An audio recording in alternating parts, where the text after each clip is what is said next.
Question number 1. The angular velocity depends upon the rate of change of the A option angular acceleration, B option angular distance, C option angular displacement, D option torque.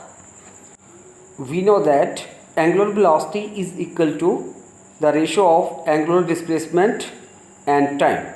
So angular velocity depend upon the rate of change of the angular displacement. So here C is the correct option, angular displacement. Question number 2.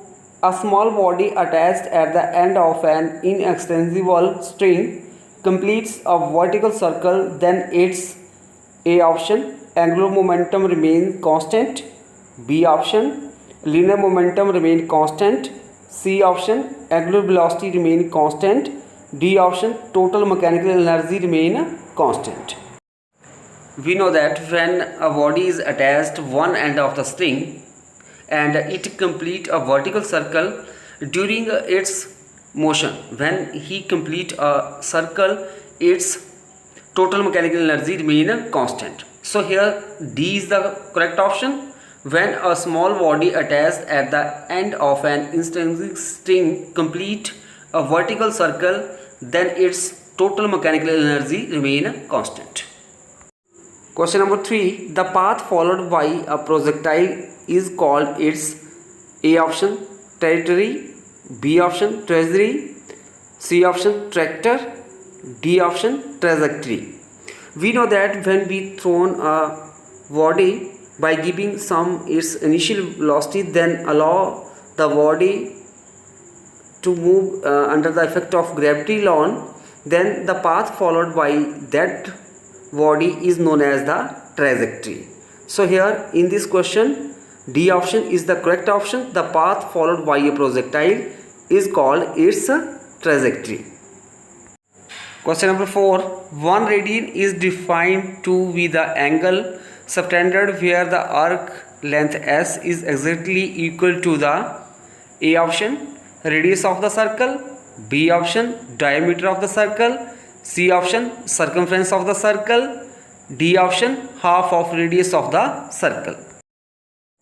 If the length of arc, that is S, equal to the radius of the circle, then it is known as the 1 radian.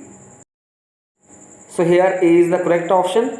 1 radian is defined to be the angle subtended where the arc length S is exactly equal to the radius of the circle. Question number 5. A body is traveling in a circle at constant speed. It A option has an inward acceleration, B option has constant velocity, C option has no acceleration, D option has an outward radial acceleration. You can see in this figure, when an object move in a circular path, then there is a force act toward the center of circular path, that is known as the centripetal force, and another force which is away from the center of circular path, that is centrifugal force. If the speed of the body is constant, then there is a acceleration in the inward direction, and that acceleration is known as the inward acceleration. A option is the correct option. A body is traveling in a circle at constant speed. It has an inward acceleration. Question number 6. A car sometimes overturns while taking a turn. When it overturns, it is A option the inner wheel which leaves the ground first, B option either inner wheel or the outer wheel leaves the ground, C option both the wheel leave the ground simultaneously, D option the outer wheel which leaves the ground first. We know that while turning, the maximum allowed speed is V maximum is equal to square root of mu rg, where mu is the coefficient of friction, r is the radius of turn, and g is the acceleration due to gravity. For the inner wheel, the radius of the turn is less than the outer wheel, and therefore its maximum speed is also less then for the outer wheel. Thus the inner wheel leaves the ground first. Means if the radius is less, then that wheel leaves the ground first.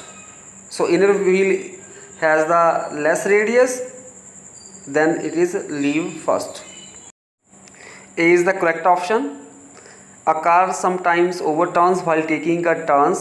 When it overcomes it, it's the inner wheel which leaves the ground first.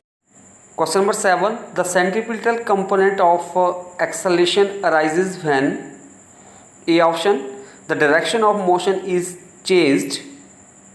B option, the direction propagation is changed. C option, the direction of gravity is changed. D option, the direction of projectile is changed. We know that when a body moves in a circular path, if the direction of motion of the body is changed, then the centripetal component of acceleration arises. So here in this problem, A option is the correct option. The centripetal component of acceleration arises when the direction of motion is changed. Question number 8. The word centripetal is derived from the two Greek word meaning A option, seeking the situation. B option, seeking the center. C option, touching the center. D option, leaving the center.